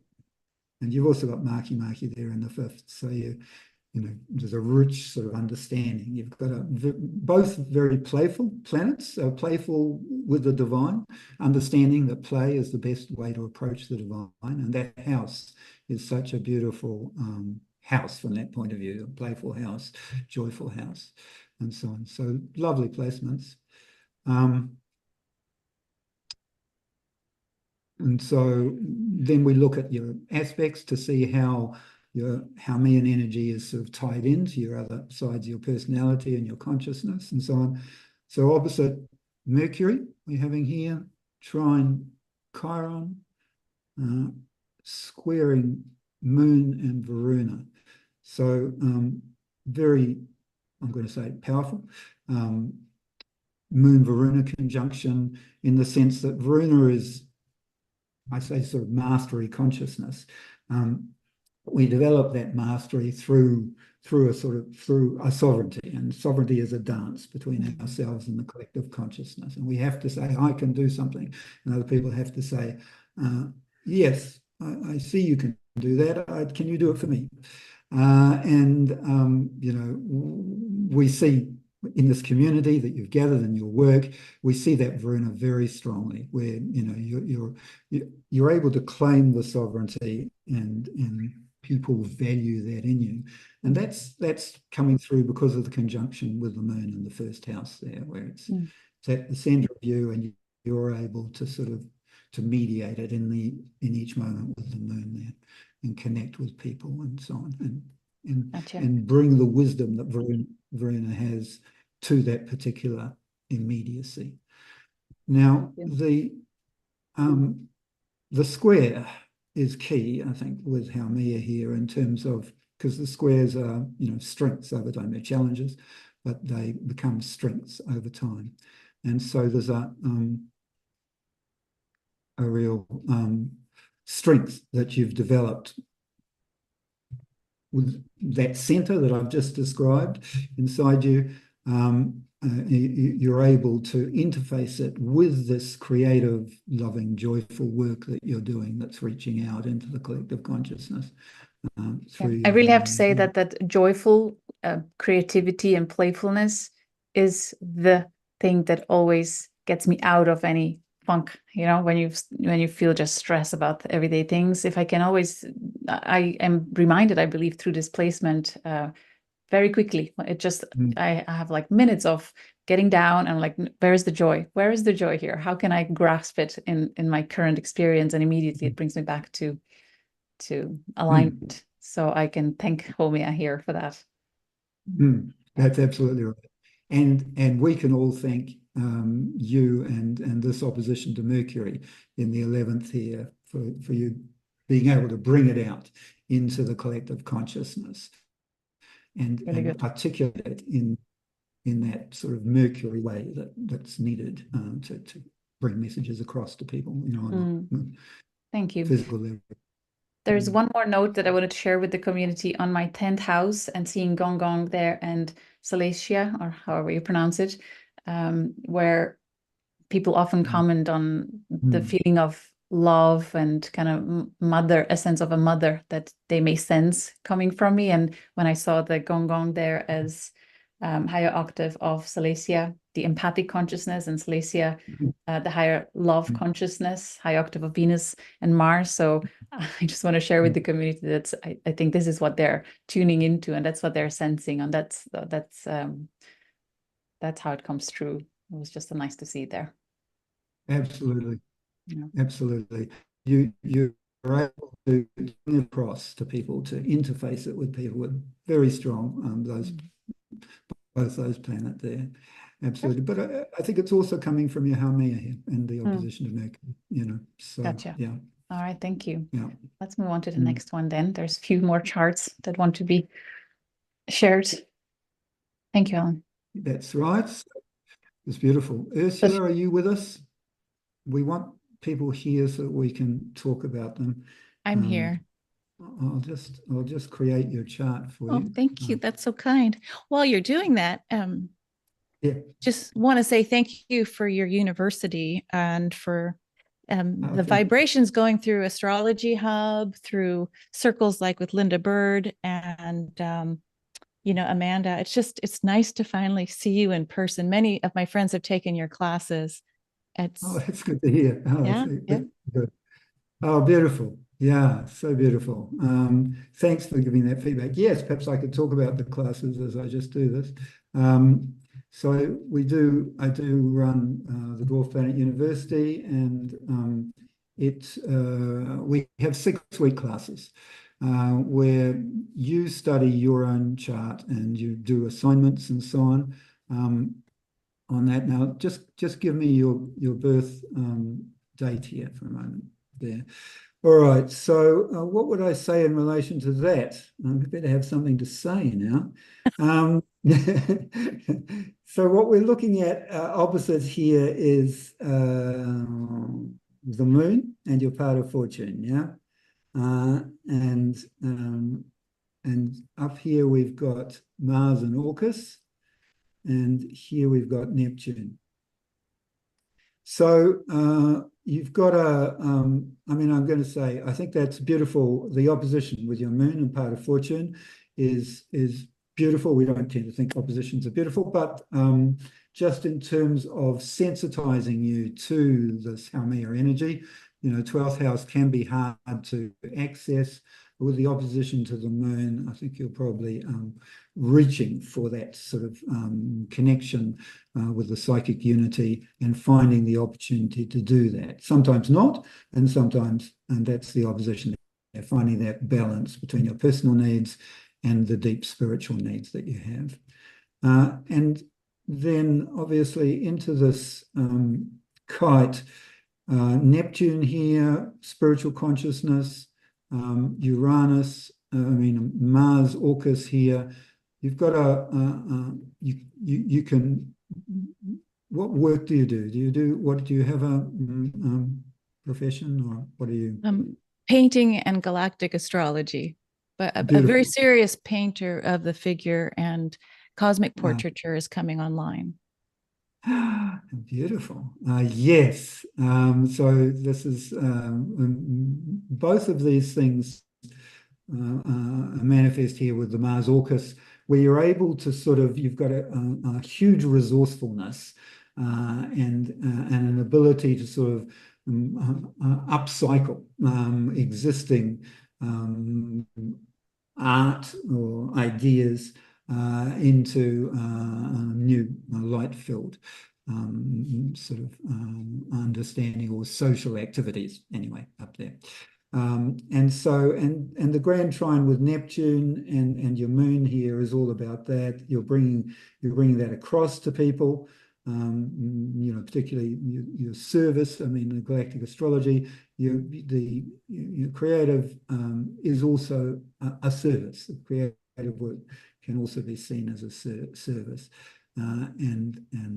So that's what the kite is talking about. It's talking about how you're able to sort of connect with the deeper meaning and bring it across to people in your daily routine, in your service, and in that sort of connect people with a spiritual consciousness and work with them to release stuff. I mean, that's what art does. It sort of connects with people on a deep level and enables them to release stuff and bring light to something. So that's what I'd say. That's beautiful. May I just add quickly? I love seeing Salacia. Hold on, let me just change the view here. I love seeing in Ursula's chart Salacia in her 4th house and Gong in her 5th house, knowing that she's a mother to many children, but also just naturally becoming this mother figure within our community, holding space for the newbies, for the youngsters, and making sure that they feel safe to be here and to express. And so Salacia opposing her Mars, natal Mars, and Orcus in the 10th house, when she comes out as a public figure, she's drawing that frequency from the opposition of Salacia. And then Gong there in the 5th house, if in connection to us as a children. I just think that's really awesome. But higher love octaves, yes. Right? Thank you. Yes. I'm going to go hide in the 12th house. Thank you so much, Alan and Julia. You've done well. You did well coming and being out, because we all learned from it. So you helped us all. Beautiful. Thank you. Okay, let me get back to play from current slide. There I am. And Hector.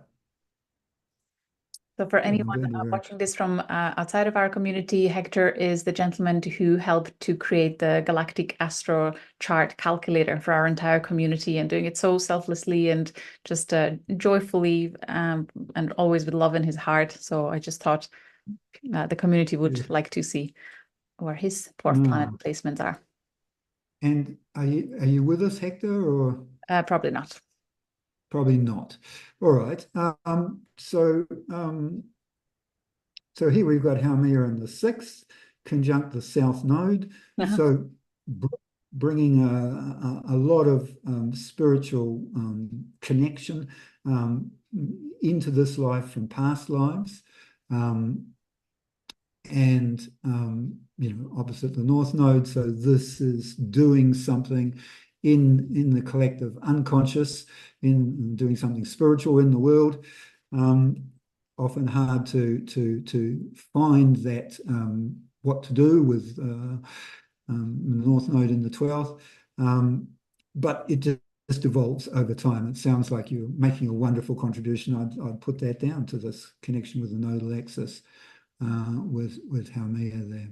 Really good. And is it possible that, yet again, the connection of Silesia and Gong Gong as the higher octaves of love in his 11th house, where he has a desire to offer his everyday actions, everyday service for the collective betterment, for the collective evolution. So his love expression is channeled into the collective. Isn't that interesting to see there? Absolutely, absolutely, yeah. Yes, beautiful. I love it that you're bringing our attention to Silesia and Gong Gong. They're so crucial in terms of coming out from ourselves to the new world that we're living in, and helping everyone with that. Yes, at the top level, both of them. They're so good. And the 11th house, yeah, beautiful placement for participatory. The thing with Gong Gong, participatory, so beautiful. That's the whole thing with this community work that we're needing to do more and more. Cool. And that's why I've discovered them now. Yeah. Very good. Beautiful. Thank you. Should we move on to Joshua? Are you with us? He is. And just a quick introduction, Joshua is helping me personally to develop the support for the community for the last, I think, year and a half. And it's just been such a wonderful, wonderful addition to the community in terms of the replies and the support and the channeled wisdom that comes through. And again, from a very beautiful, compassionate place in his soul. So I wanted to share his. Beautiful. Yeah. Lovely, Joshua. Hi. Yeah. There you are. Beautiful. Lovely. Lovely to see you. Thanks for putting your chart forward and for that work you're doing. Beautiful. Oh my gosh, thank you for being here. It's awesome. Oh, that's good to hear. Lovely. So what can we see here? Finding Haumea? Yes, here in the 11th. They actually come to an 11th house placement. So a sort of a very community-oriented placement for Haumea, and a sort of there's a rich bounty for you with that 11th house placement. I mean, were you relating to the 11th house interpretation as I went through it earlier, or? Yes, definitely. It's actually a conjunct Black Moon Lilith in the mean calculation as well. It's at 26 degrees, so quite a close conjunction there. So I was wondering your thoughts on that as well. Well, I haven't studied Black Moon Lilith, so I can't really help you with that. Somebody, you give me. If I may, somebody, if I may, because something immediately popped in, and that is you finding a way to express your true desire for unity consciousness, for the betterment of all, with a sense of almost rebellion that Lilith can come with in her final calculation, that the mean Lilith in our calculator is. So just go for it when you want to. And you do it already through your posts. If anyone, especially on Facebook, if we see your latest musing, I mean, so spot on and really quite just bold like a Lilith would, in an amazing wisdom way, you know? That sounds beautiful. There's a real creativity with Haumea and a sort of a spiritual energy that's kind of pouring through there, and it sounds like you're able to sort of articulate that, use that in some way, and in a practical sense too, which is so important in these times that we're living in. So. And looked, so then the square to Varuna in Gemini, all about sovereignty. So supporting us through your post in that, you really kind of pondered that, how to become sovereign and liberated. And then square to Saturn, Uranus, is it? No, not 27 degrees. What is the square there?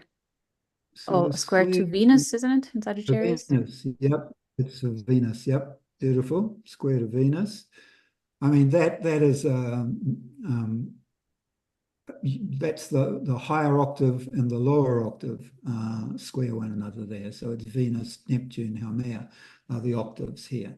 And so Haumea is repolarizing Neptune, Neptune's repolarizing Venus, here you've got you've got the challenge to bring this sort of spiritual richness that you experience in the world, in your contact with people in the world, and to bring it into your values and your relationships, to make it practical in the world, in the second house. You know, to even sort of make a living out of it or something. You know, it's that sort of practicality with the Venus in the second and that square. And over time, it's a strength. It becomes, you can do that. That you know, the Venus isn't kind of scared of that spiritual power that you know, disrupts her neat little world. You know, and so you embody that, and so on. So yeah, very, very powerful placement. Opposition to Ceres, able to so that's a grand cross, isn't it, there? And so able to nurture yourself and others through this connecting with the spiritual center, by focusing on joy and love and so on in the nurturing process. And yes, you develop a sovereignty through that, which sovereignty in the 8th house there, so it's an occult sovereignty. It's a spiritual sovereignty that you can develop, and it's amazing with Varuna. It's a matter of doing the work, of stepping up and saying, you know, I'll try, I'll do it, you know. And it sounds like you're doing it. So I encourage you. It's beautiful. It's beautiful, Julia, that you've put people forward who you know, I know, and we can talk about. It's so I think Makes rich. sense. Really good. Thank you. Thank you. Thank you. You're welcome. You're welcome, Joshua. So beautiful. And do we have one more? Yes, I think. Or is there two more? No, just the last one. So, Margo, are you with us? I thought she was earlier. So Margo is also our support team member. Also very creative, beautiful heart, humble heart. And I just wanted to offer her this gift as a thank you for being just such a wonderful support. And Kelly's here too, who could equally. So I suppose, well, let's do Margo, and if we have time, we can bring Kelly's chart in too. Absolutely. Margo, what we're looking at is Haumea yes. here in the 8th house. So a beautiful Haumea and Maki in the 8th, very lovely. Both, as I say, playful, in contact with the divine. And we're talking about the 8th house, which is the deep and meaningful house, the divine in a way. And so a lovely placement for Haumea. Trine sextiles to lunar nodes.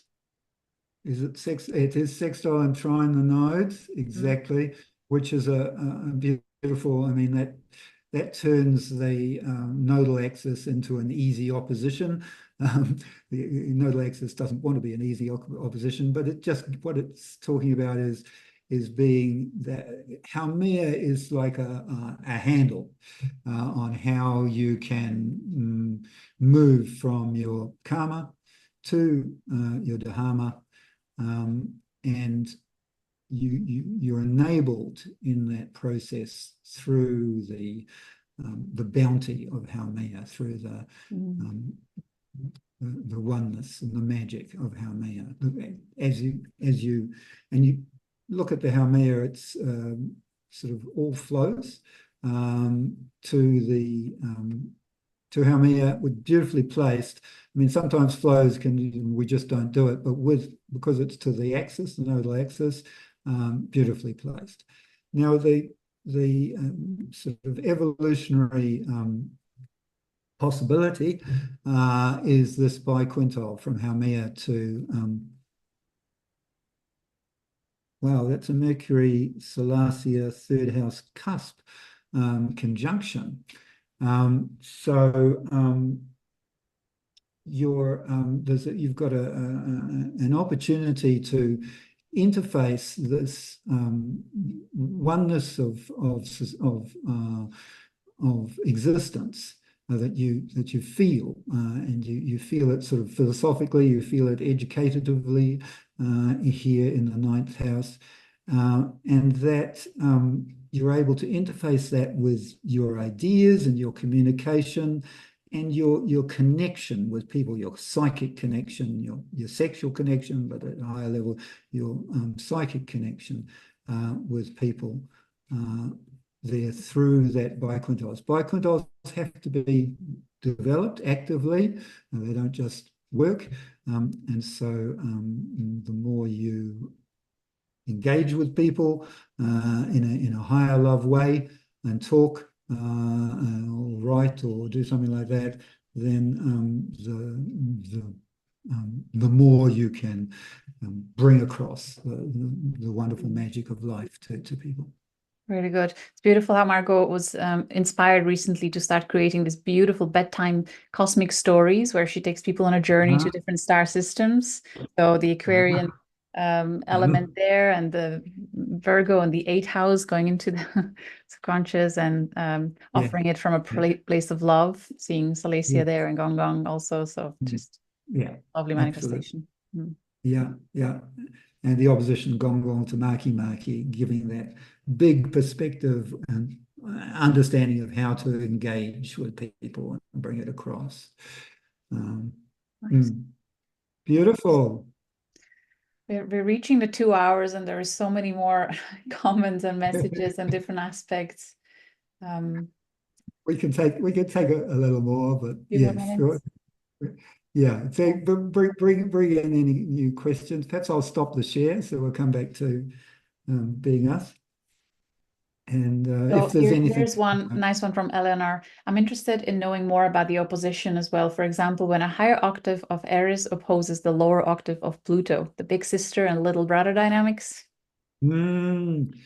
Yes. Well, the oppositions are balances that we need to achieve in our lives. Yeah. We can think we're born in the middle of the chart, and so they're pulling in opposite directions in our lives. They're working in opposite houses, and so we need to, with the opposition, we need to Pluto to Haumea. I mean, it's powerful as an opposition, because obviously Pluto is dissolving the ego, and Haumea is connecting us with the oneness of existence. And what have we got when we've got the ego dissolved? We've only got the oneness of existence, really. That's all we've got. And so that opposition is probably bringing that to her awareness in each moment, in each experience in her life, and over time developing that ability to interface change with rejuvenation. Really good. Thank you. Great question, or interesting question here from Jennifer. If you're here, what would you say about interceptions? If this question wasn't answered yet, it wasn't. Jennifer, do you mean when the dwarf planets are positioned in the intercepted house? Let's say even with no planets, it feels like the zodiac sign in the intercepted house is somewhat suppressed in the earlier years. A lot of wisdom is gathered. So now when you are seeing the dwarf planet there, you can receive greater richness about the meaning of that interception. Have you looked at interceptions, Alan? Yes and no. I mean, I do in the case studies that I work with. What I would say, yes, I would agree. Intercepted planets, we have to kind of feel our way into understanding the energy.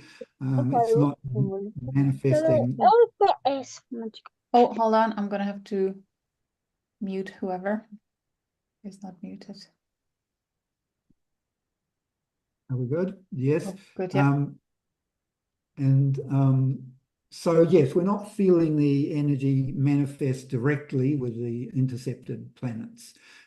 So we have to sort of feel our way into them. It's a bit like a sort of a 12th house in the sense that we can't directly experience it, but we by being sort of more sensitive. So it's like an extra challenge for us with that placement. Perfect. Thank you. Yeah.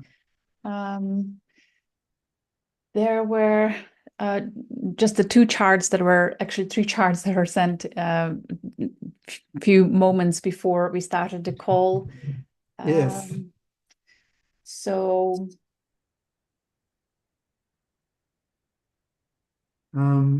we answered the first one on the empty houses. The lady had so many, Marie had so many empty houses, and now it feels like her chart has suddenly come alive, especially with Silesia and Gong Gong in her 8th house. And just appreciation for your courses, your book that she loves reading at this time. That's lovely. Totally lovely. Yes. Okay, so and there was the question, what is the time frame and impact of returns in the natal chart for outer planets? I have Power 4th house and Ixion 5th house, both as returns as per AstroSeek. Yes, so I'm not sure what you mean by that. We already, I think, talked about that one where we can't actually. That is probably an error. I think so. Beautiful. Yes, so we could look at these other couple of charts that have come in. Are those people here? So actually, those two charts that were sent, they are, and they sent them because they couldn't make it. They couldn't make it. In that case, I think we probably won't do them now. Yeah. Just because. I'm tired. There was one from Tara. She's here, Quantum Sunrise, California. I can share it in from the chart that you sent me. If you hold on, I'll share my screen. Please.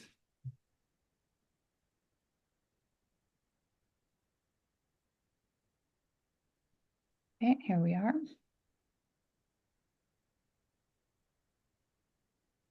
Oof, the busy chart. I'm not sure if you can navigate this software, but here on the left side, she highlights the important alignments. So let me see. Haumea has 11 aspects to other chart points. Okay. I'm just making my so I'm just making my screen bigger so I can see it. Beautiful. So we're finding Haumea. So we're looking at symbols for Haumea, and she's there in Virgo conjunct Venus. Yes, that's what I was just looking at. Beautiful. Yes, so Virgo conjunct, so Haumea conjunct Venus. I mean, again, beautiful conjunction in the sense that Venus, lower octave of the triplicate octaves there, Haumea, Neptune, Venus. So you've got that personal sort of joy, that personal sense of how you like it, together with your spiritual connection with the oneness of the world, of everything. And so it's a beautiful conjunction. Venus, they really sort of go together in terms of sort of being out in nature and sort of doing that sort of enjoying the world, the natural world. And then in the 3rd house, I'm thinking very creative, expressing yourself with words in communication, writing, or something like that. So, can you give me some feedback? Do you work with creative expression in some way? Well, yes, I'm in doing this work in the Galactic Astrology. It's a lot about the communicating through to the client and finding that creative way to give sometimes difficult information. Yes. And information that may be difficult for someone to hear or to understand, as they, and I think that's so is this an opposition with your moon, I'm thinking here? Mm-hmm. Kind of wide, in fact, but it is an opposition with your moon in the 9th there, which is enabling you to bring this across to people. Yeah, it's how to do that. It's definitely a skill, totally. And what else have we got in terms of aspects? So squaring, you'll have to help me here a little bit because I'm Vesta, I think. Vesta, it's square Vesta. And what have we got here? A sextile to Mercury, is that there? Mm-hmm. Yeah, beautiful. And a trine to North Node. So very beautiful in terms of that nodal axis connection. Not seeing the sextile to the South Node, but maybe it's just that aspect is not drawn. Mm. So, and the square to Mercury, again, so opposition to the to the moon, and it's not actually T square to Mercury, is it? So it's a square to Mercury. It's probably coming from the Venus, in fact, in that case. But the conjunction is close. So when they're conjunct, you've got that square. So what I'm saying is the opposition to the moon and the square to Mercury in the 5th is enabling you to in that I could just tell by how you were talking about your communication process that you're very sensitive to the other in that communication process, which is what is important in communicating something. Actually, it's a matter of getting it through from us to the other, and a lot of us aren't sensitive actually to the other in that way. Gong Gong will also be playing a part in that. Where is your Gong Gong in terms of, is this Gong Gong here? I'm not familiar with these signs, with these symbols. I think that is your Gong Gong there. Gong Gong is, I'm pointing with my mouse as if you can see it. Yeah, I believe it's up in Aquarius there. Yeah, that's 17. what I'm looking with like a lightning bolt underneath the surface. Yeah, totally. Yes, Gong Gong is an energetic sort of empathic consciousness, feeling another, and so you've got a strong Gong Gong in terms of that 8th house connection there, really helping with this communication, the sensitivity to other people. Yeah. Do you have questions? Ask me a question, maybe. Oh, thank you. It resonates. It fits. Yeah, I appreciate it. Thank you very much. Oh, that's all good. Beautiful. I just have one more request, just even briefly mentioning Kelly is here, one more important member of our admin support, such valuable, gorgeous, beautiful, joyful soul. And Kelly, you mentioned you have Haumea or Uranus conjunct Haumea. So the transiting Uranus is on your natal Haumea. Is that right? And which house? 1st house. Would you like to comment on that? So transiting Uranus on Haumea, 1st house. Beautiful, beautiful. Yes, so you're having surprises and new experiences relating to your connection with the oneness of humanity. You're with Uranus conjunct there. So Uranus is awakening us all the time to whatever Uranus is touching, so that we grow in consciousness. And so you're connecting coming here, me talking to you about your chart is a manifestation of Uranus conjunct your Haumea there. And the more you can sort of open to the new and to the adventures that are possible in your life, the more you're going to feel really fulfilled and sort of nourished by the connection you feel with the world. And in the first house, that's kind of at the heart of you, and so can be hard to access without sort of going inside. But with that Uranus there, you're probably it's happening at the heart of you, but it's also manifesting in events like coming here and so on in your life, where you can bring that out. Brilliant. Thank you. I just want to acknowledge Kirk's background. Thank you so much for sharing the image of the dwarf planets. I'm not sure if you guys noticed, one of our viewers here, Kirk, has this on his background. So I just wanted to bring it up. So we have Haumea here, Makemake, Sedna, Orcas, different ways how they look. Yeah. And this is kind of in size order in terms of big to small. Cool. Yeah. Beautiful. Okay. There is a lot of love and appreciation and gratitude for your time and wisdom and just wonderful, wonderful soul that you are, Alan. We're so grateful. Such an honor to have you here with us and answering all these questions. We definitely, I certainly learned a lot, and I just love the examples of charts that we saw. That's such a beautiful validation of how we express and what others feel energetically from us. Astrology is ever so amazing. Yeah, it is.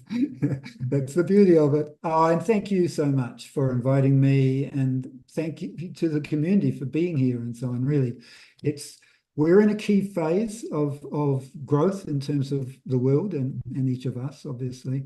And it's so important that we do come together and explore these new consciousness energies. And lovely. Thank you so much for inviting me. Beautiful. I invite you all to unmute yourselves and say goodbye as we close this. And I'll make the replay available within the next few hours in our usual places and share it with the community. So much love and best of luck to you, Alan. Much love on your path ahead. Thank you, Alan. Thank you, everybody. Thank you. Thank you so much. Thank you, Alan. Bye, everybody. Thank you. Bye-bye. Thank you. Thank you. Bye-bye. Bye-bye. Thanks, Alan. Cheerio. Bye-bye.